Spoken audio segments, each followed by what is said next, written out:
Salut, c'est Rado, voilà la vidéo de mise à jour pour l'or. Séance assez sévère aujourd'hui puisqu'on abandonne 1,12% sur l'or. Une fois de plus, hein, c'est cette oblique ocre là qui est responsable. Hier, elle a capé la hausse et aujourd'hui, c'est produit exactement la même chose. Et l'attaque a été tellement violente que même la M20 a lâché sous l'attaque et la M7 a été attaquée. On le voit ici.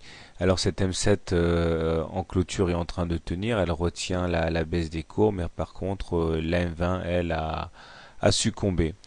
Les indicateurs techniques actent la séance du jour puisque le stochastique là sort de sa zone de surachat et passe sous son signal, ça c'est pas génial, d'autant que le momentum se rapproche dangereusement de la partie négative, de la zone négative. Seul le MACD reste dans une bonne configuration au-dessus de son signal et positif parce que bon, il est un petit peu lourd à bouger.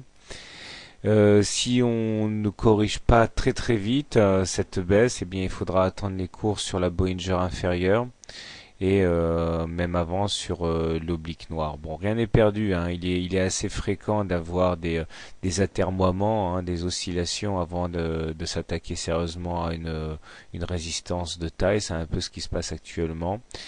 Mais il est vrai qu'on prend lourd là, hein. Alors puisqu'on est en dessous d'une M20 légèrement baissière plate, on va dire qu'on est sans tendance, mais il est vrai que les baissiers ont pris l'avantage, hein.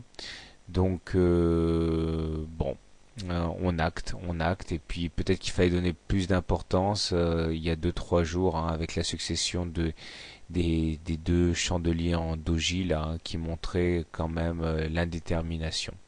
Je demeure néanmoins relativement confiant pour demain et en tout état de cause à court terme et moyen terme. Cela ne remet à mon sens pas en cause la tendance haussière de fond.